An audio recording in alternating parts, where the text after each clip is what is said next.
Joining me right now is Louisiana Congressman and House Minority Whip Steve Scalise. Congressman, it's great to see you this morning. Thanks so much for joining me. Always good to be with you, Marie. Good morning. Yes. Could we see another round of stimulus, do you think, before Election Day? Well, clearly, as you said, what Speaker Pelosi has been asking for is too high. And frankly, in those areas of bailing out states that were failing before COVID, those kind of things are not going to happen. Look, we've been looking at some of the things that are still out there. For example, the Paycheck Protection Program, which was highly successful at saving jobs in small businesses. It has over $138 billion still remaining.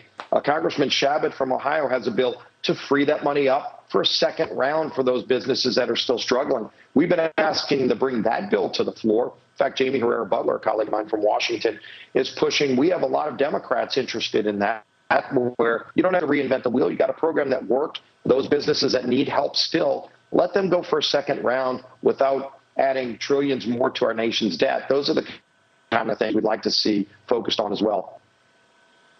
Yeah, well, I mean, it's interesting that now we're hearing that the talks have, been rejuvenated once again. I mean, is this just talk, or do you think we'll actually get something done before Election Day? Well, what we're seeing happening is a lot of Democrats in these swing districts, Maria, they're putting pressure on Speaker Pelosi because they saw that she had gotten too greedy. She was demanding things that nobody else was going to agree to. And our real focus needs to be on safely reopening the economy, safely reopening schools, and helping those families and small businesses still struggling. Not trillions of dollars of things that had nothing to do with COVID. And frankly, that was where Pelosi was. So, if she's going to get back to a reasonable place, that's one thing. But even her own members have basically been telling them that they went too far, they got too greedy. And let's get back to basics, Maria. Let's get back to the fundamentals of helping get our economy safely reopened, getting families back to work, and holding these small businesses together through this tough time.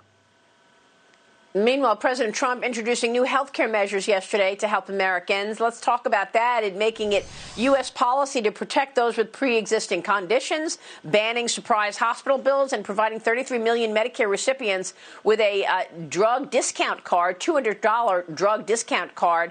Congressman, tell me about this plan and whether or not this negates an opportunity to do something bigger down the road on health care. How do you see the health care policy changing?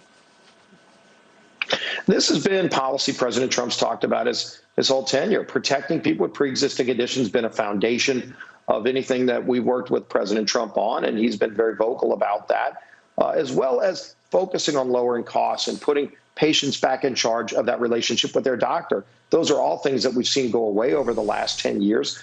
Costs are higher. People have fewer options. Why don't we actually work on reversing that? So the president's doing what he can through executive action, but clearly Congress is going to have to get back to this to focus again on making sure that we can lower costs, put families back in charge, protect people with pre-existing conditions. And by the way, the surprise medical billing issue, it's something a lot of our members, including our doctors caucus, have put a lot of work into. It's something families shouldn't have to face. If you go to the hospital, you have insurance, you get your procedure done, you shouldn't worry that a month later you're going to get some $20,000 bill. That's something that Congress should have gotten together on. In the House, they've never put a real focus on solving that. I'm glad the president's taking the lead, but ultimately Congress has to join in on this fight, too. We surely will when we take the majority this November. Let me bring in Maddie Depler. Go ahead, Maddie. Congressman, so good to see you. I'm so glad you brought up the idea of Congress acting on health care because, of course, with your leadership, the passage of the Tax Cut and Jobs Act zeroed out the individual mandate. And we know that the people who can least afford the individual mandate are the ones who are paying it. So what else can Congress do in order to alleviate the burden when it comes to health care costs for the average American, as Republicans have already demonstrated with the ways that they have tried to reduce those burdens by using the tax code to reduce barriers for Americans? Do you see more acts from Congress being able to accomplish that? There needs to be more responsible work done from Congress. Of course, this goes back to the infamous speech where Nancy Pelosi said you have to pass the bill to find out what's in it. They rammed that thing through with nobody having read the bill because it was an unconstitutional law they wrote. And it's increased cost. It's limited options for families. It's made healthcare less affordable for so many people. $10,000 deductibles for people with pre-existing conditions is lack of access to care. So why don't, again, we go back and focus on the working? What we've seen, for example, health savings accounts are tremendously successful at putting patients in charge of their health decisions. Price transparency would be critically important for us to do. Expanding the ability for small businesses to pool together, they get the buying power of big businesses. Those are all things that could be done.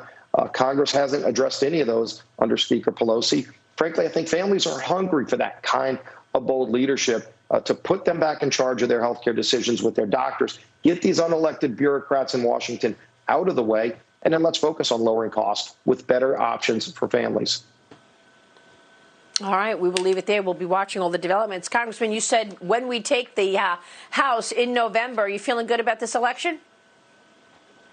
I am. You see so much energy on the ground. I go to a lot of these swing districts, Maria, and when you're out in the real world, out of the D.C. bubble, what you see is a lot of excitement for Donald Trump. You don't see any excitement for Joe Biden. It's just the people that never liked Trump in the first place because he's delivering on his promises. And people are excited about that. They don't like the idea that they're burning down cities, that you've got these Democrats on the sidelines or even encouraging those kind of things that are undermining public safety. And then look at what President's done with this moonshot, with this ability through Operation Warp Speed to get multiple vaccines, not just one. There were 3 last week. Yeah. Today, just a few days ago, Johnson & Johnson got out. These are great American companies. Unfortunately, some Democrats are trying to undermine public confidence in a vaccine. Most people see what's happening out there, and it's revolutionary. The fact that you've got, in less than a year from knowing what this disease is to actually be on the brink of multiple vaccines approved by the FDA, the gold standard for the world. This is revolutionary, and it's also one more sign of how we can get our economy safely reopened. Congressman, it's good to see you this morning. Thanks so much. Steve Scalise, stay with us. Great being with you.